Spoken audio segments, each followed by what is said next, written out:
Although we have shown in almost every single chapter of this series the innumerable falsehoods, contradictions, errors, and lies in Muhammad's Quran, we still receive feedback from both unbelievers as well as believers who doubt the magnitude of what we have been relaying. Will you expand on your explanations so that they will have very little doubt about the truthfulness of your statements? As I have mentioned in several earlier chapters, and must repeat this here again, that it is entirely by divine justice that the very Ahadith that explain the meaning of the verses of Muhammad's Quran are the very same that destroy the validity, the veracity, and the alleged divine origin of the Quran, as I shall now proceed to show.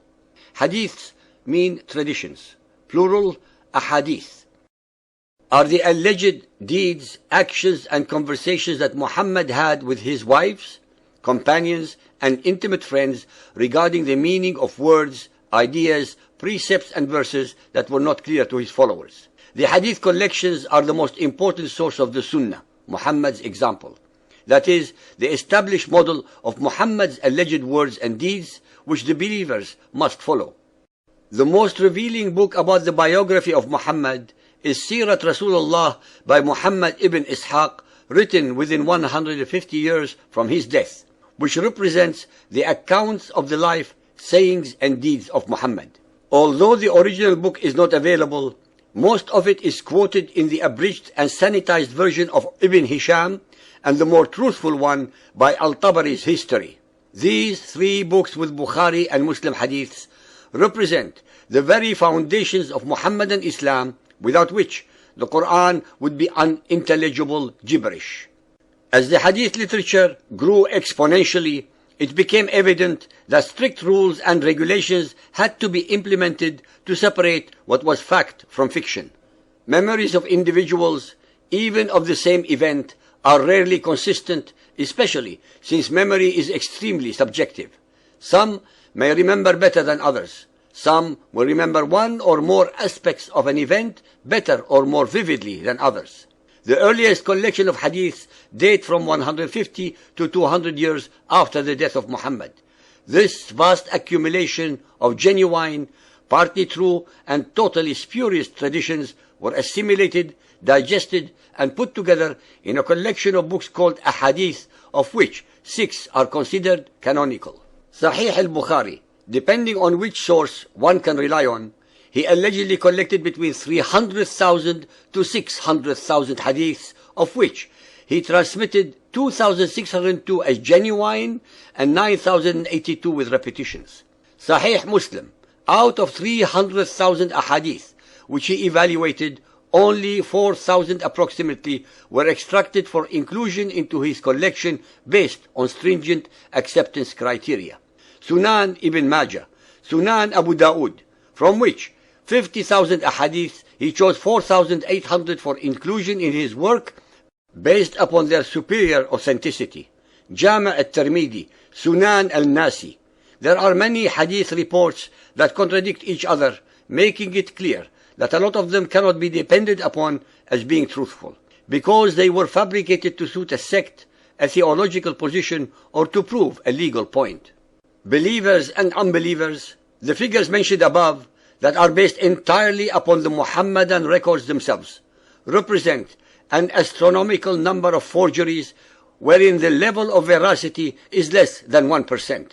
Since the Quran contains scant details of many of the duties of the believers, such as prayers, pilgrimage, fasting, alms, business interests, etc., it fell to the hadiths to fill this void by providing the details. In this manner, it regulates the life of a Muhammadan. Not all Muhammadan Muslims believe in the hadith, nor is there a single hadith to follow. From the beginnings of Muhammadan Islam, the Sunnis and Shiites have different collections of hadiths to which they relate as suits their agenda, but they invariably accept those that glorify Muhammad and reject those that discredit him. Orthodox Muhammadans allege that these hadiths were divinely inspired and hence are equal to the Quran.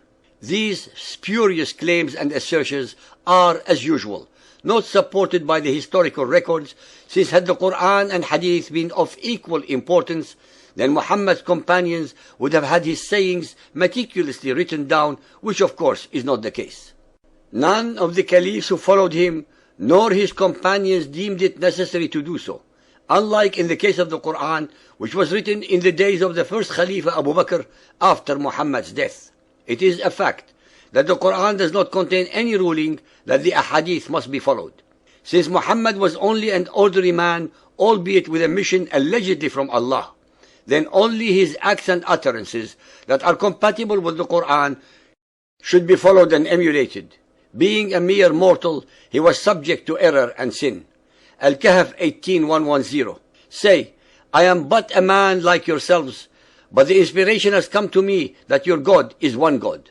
Ladies and gentlemen, the Hadith reports themselves carry the seeds of their own destruction, since they contradict each other's statements, facts, and the Quran.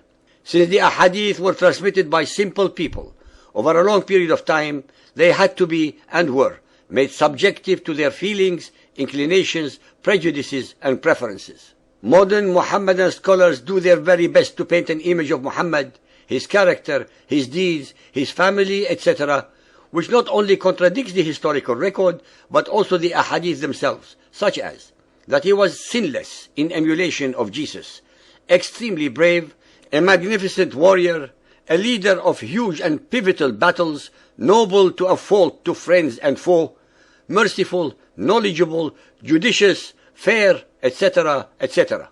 In reality, the Hadith as well as the Quran prove that he was none of the above. For example, the following items. 1. Of his 23 years as the alleged military leader, his battles lasted in total less than 1 month. Badr and Uhud were over in less than a day, each with losses that are incomparably small even in terms of warfare in that century. 2.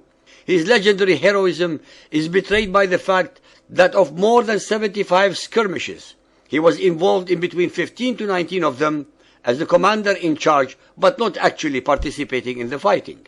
These were in reality piratical raids to steal, kill, rob, rape and enslave unsuspecting caravans or small communities in Arabia.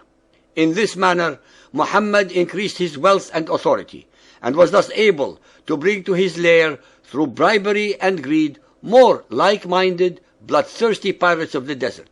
He was actually the leader of one of the first organized crime syndicates in history. He always sent others to their glorious deaths in raids, ambushes, and skirmishes with unproven promises of great rewards of unlimited sexual, sensual, and carnal pleasures in his warped vision of paradise. 3. He ordered the murder of any and all of his political, theological, or satirical opponents, the news media par excellence of Arabia, whether male or female, young or old, free or slave, without mercy or decency, since they were invariably tricked to their deaths and murdered when unarmed, such as in the cases of Abu Afaq, a 120-year-old poet, Asma bint Marwan of Medina, mother of children, Ka'b bin al-Ashraf, Qurayza tribesmen, Khaybar settlement, etc. 4. Many of his raids were carried during the prohibited months and contrary to any and all of Arabia's rules of warfare, invariably treacherously and in underhand manner. 5. He showed his compassion in acts of extreme cruelty, as in the following examples. The Battle of Badr, when he allowed the mutilation of some of the slain Quraysh leaders. Meccan 10. Kinana of Khaybar, Muslims of Orania, apostates from Islam. 6. He treacherously broke every promise or treaty that he made with all those who conducted them with him, such as in the case of the Judaized Arabs, the Christian Arabs, and with his own Quraysh tribe at Hudaybiyah. 7. Before his alleged revelations, he was a pagan like the others of his tribe and used to offer sacrifices to Al-Uzza. In repeated verses in the Quran, Muhammad is described as only the mortal messenger of Allah whose sins Allah had forgiven. Even the Hadiths tell us that prior to his alleged night journey, Muhammad was purified from sin and unbelief. In conclusion, the percentage of true traditions as collected by the most knowledgeable followers of Muhammad prove beyond a shadow of a doubt the abysmal and astounding record that over 99% of them were falsehoods and made up to fit the agenda of a sect or a ruler.